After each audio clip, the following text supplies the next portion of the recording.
Hello, what's up and what's happening? Welcome back for yet another Miles Dawkins 24/7 production, and today we have another Let's Talk video, and we're gonna be talking about Madden 15. And no, we ain't gonna be talking about the gauntlet. We ain't talking about that game mode. It looks pretty solid, but we ain't talking about that. We ain't talking about Colin Kaepernick's tattoos. Nah, we ain't talking about that. We're gonna be talking about the Chicago Bears and how they should play in Madden 15. Now, they ended off Madden 25 with a record of 84 overall. After all the season updates and all that stuff, they ended with an 84 overall rating. They were a pretty solid team to play with. They were a pretty fun team to play with. Matt Forte is a flat-out beast in the game. Alshon Jeffries, Brandon Marshall. They have high catch and traffic, so they really didn't drop too many passes. And, of course, you had Devin Hester back to returning kicks, and you could put him in the slot from time to time, and he can give you a big play. Now, Devin Hester, he's not there, so the big play opportunities for this team might not be there like they were in past Maddens, because if you go off Madden's track record, if you have a big receiver who's not that fast, it's hard to get them the ball down the field. And we all know as we saw Chicago just tear up, the league last year as far as the passing offense is concerned, with Brandon Marshall and Alshon Jeffries, they were able to get down the field pretty easily. But in Madden, that's not always the case, because these guys are not the fastest guys.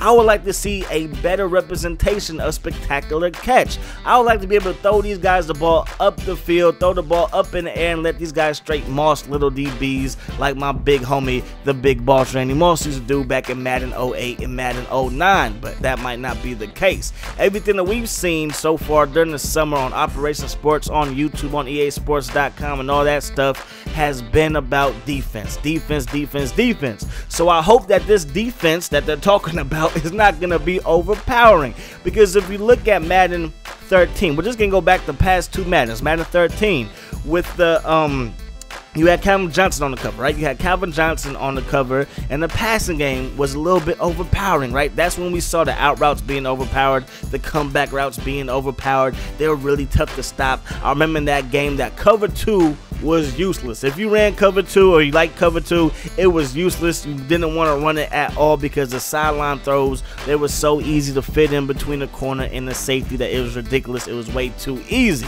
And then if you look at this year's Madden 25, you had Barry Sanders on the cover on the Xbox 360 and PlayStation 3 versions. Adrian Peterson was on the next-gen version. And the running game, especially the outside runs, were totally overpowering. Even the best players in Madden had a hard time stopping the outside run. So hopefully the defense isn't too overpowering. I wish that they would have been talking about the offense, so it might be hard to get Brandon Marshall and Alshon Jeffries down the field and getting the ball down the field. Now, of course, they're going to have high ratings for the other things that we like receivers to do, like catching the ball, route running, and stuff like that. But as far as getting the ball down the field for big plays, it still might be pretty difficult, because I don't think that they worked on any spectacular catch animations that would help bigger receivers get down the field and haul in those big-time catches. Now, on the defensive side of the ball, again, I don't like this secondary. The linebacker core, to me, doesn't possess too many people that have a high hit power rating, so it's going to be pretty hard to force fumbles using the hit stick. So if I'm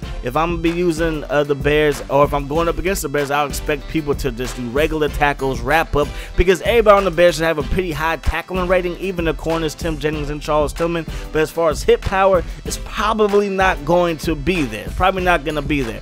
But that means that you guys should rely on the pass rush, because I feel like the pass rush is going to be a little bit overpowered. Why not use Jared Allen? Why not, using him a couple of times to get after the passer? Maybe throwing some blitzes here and there and try to rattle your opposing quarterback and stuff like that. Because again, I don't think the secondary of the Bears is going to be that good in Madden. We're just talking about Madden.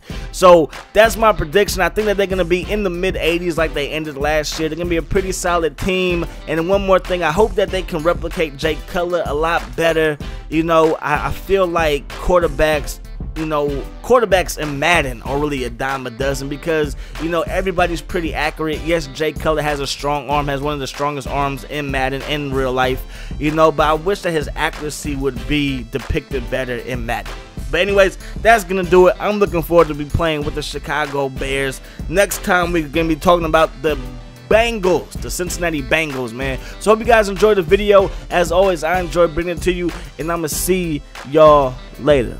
Peace. Hot sauce.